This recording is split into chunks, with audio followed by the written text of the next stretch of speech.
My name is Noah Everett from Tamuk, Kingsville, and this interview with Oscar Cantu is for my Mexican American project about South Texas boxers. Do you agree to allow me to use your testimony in the interview and for my project? Yes, sir. I do. I do agree. All right. I guess the first question I want to ask is, what was it like growing up for you in like your community? For me growing up, I'm the only boy in my family. I have four sisters, so that was kind of tough. But in the community, it did feel pretty good. Of course, Kings was known for the King Ranch, right? What the King Ranch has done, but in the I guess in the barrios, right, the neighborhoods of predominantly Mexican Americans, it was really nice to see them as for them to see me as a role model or inspiration, that there are, there is, we have a dream that's casted outside of our neighborhood limits or our city limits. And my dream was become a world champion. As a young kid, I remember going to Clayburg Elementary, no, Harvey Elementary, dressing up for career day, and I dressed up as a boxer because I said, I'm going to become a world champion boxer. And I loved how, of course, our small town, everyone supported that. That's honestly pretty cool. I didn't know you did that for career day. I guess the next question I'd want to know was, in one of the boxing videos that I've seen, or a clip of one of your like pre-fight things, it shows you like wearing the sombrero. Are there any other like traditions that y'all implement from like Spanish culture or Mexican culture? So for that one fight, that was in Laredo, Texas. Of course, I'm proud to be American born with a Mexican culture. I love my Mexican culture. When I fought in Laredo, we knew there was gonna be a lot more people. I was the main event there, and I was fighting a guy from Kazakhstan. So what better way to bring more like people from Laredo, people who maybe crossed over from Nueva Laredo to watch the fight, because we were fighting against a guy from Kazakhstan, Timur Shailazov, and that was just really nice to see. The song that came out to was a song dedicated to my grandma. It was Los Tigres del Norte, and it said Somos Más Americanos. And one line there in the song, it says that I did not cross the border crossed to me. That we're already living here. That we're more American, right? So my grandma was born in China, Nuevo Leon. My dad, she moved to California as work over there. My dad was born in L.A., Los Angeles, moved to Kingsville, Texas. My mom was born in Kingsville, but her mom was born, I believe, in the Brownsville area, or maybe in Monterrey, Mexico. But I am, and in some of my pre-fight traditions, is I have my playlist, right? My pump up music playlist. And you would laugh if I were to show you my pump up music playlist, because it's a whole bunch of, the trio musicals, the romanticos, los panchos, and to me, it brings me of a time when I was a little kid, and I saw, my grandma babysat us. My mom was working, my dad was in the military, so my grandma babysat us a lot in the summers, and she would play that music, and it just reminded me of her. And then hearing the stories of my dad saying how my grandma worked 3 jobs in LA to provide for them, and it just motivated me to go out there and say, hey, I want to have a family in the future. I want to provide for them. So listening to the song Sin Ti and oh my goodness, all the other ones, I could play them right now, but to listen to Los Panchos, the trio music, the boleros, it goes away from listening to the rock, the rap, but it's something that really motivated me. My inner self, my inner pride, my inner strength was just knowing, what am I doing it for? That's honestly pretty cool. Like, I've never heard your pre-fight It's playlist or soundtrack, but it's on one of the on one of I think it was on the a YouTube video when I'm fighting Bruno Escalante in Robstown. I'm stretching and I have my music playing.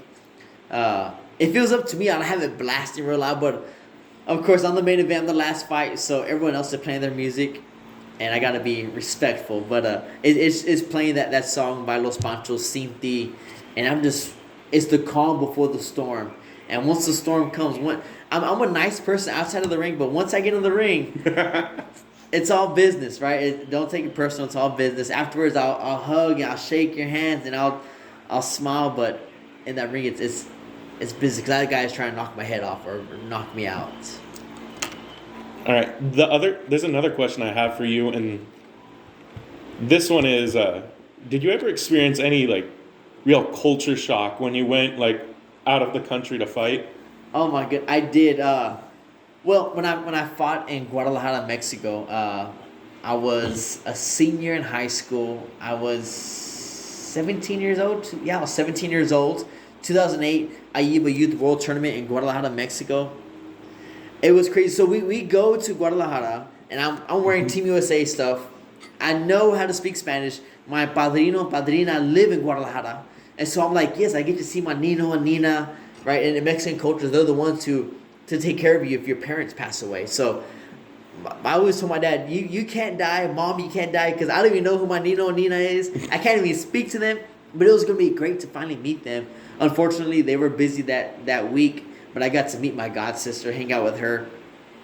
But going to the hotel we're staying at, the host hotel for USA Boxing, the day before they try to bomb the hotel, and so everywhere we went, we had, I guess not federales, but the Mexican police with us, and we got to enjoy the town, right? I knew all about the placitas, and I love the licuados. In Guadalajara they had licuados, which were like kind of like smoothies, but totally different. I don't know how to make them, but I wish I did, because those are so amazing.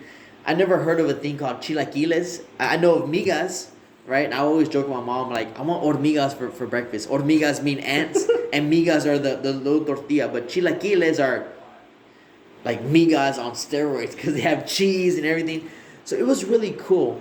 But the shock was when I was walking around with the Team USA uniform on, right? They said everywhere we go, we're Team USA. They kind of like praised us. And for me, knowing Spanish and speaking a little bit of Spanish, thanks to high school Spanish class, right? It was fresh on my mind. I was talking to them, ordering food. I was getting so much free food. Like, oh, dude, come over here. I ended up fighting against Mexico the day one I fought in the tournament, which was like maybe the quarterfinals. And it was crazy because I knew everything they were telling my opponents, and I was kicking my opponent's butt, but I was not getting the points. He was gonna win the fight, and in the end, I was never gonna win.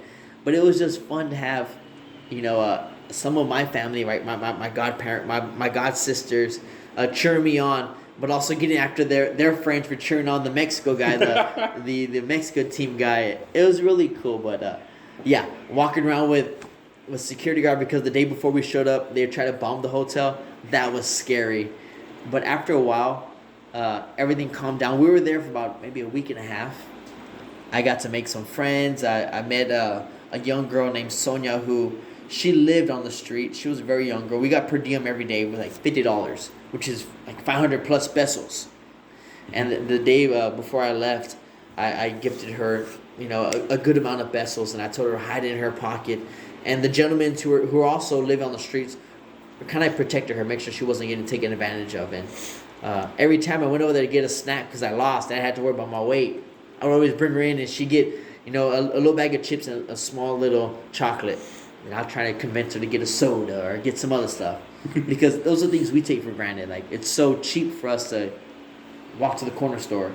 But she has nothing. So that was a big culture shock to see a little girl, way younger than me, maybe 9 years old, 10 years old, living on the streets. That's honestly, like, I remember hearing this story before, but it completely slipped my mind about the hotel incident. Yeah, it was scary, But I'm like, hey, these are my people. They should know me, right? But I'm white complected.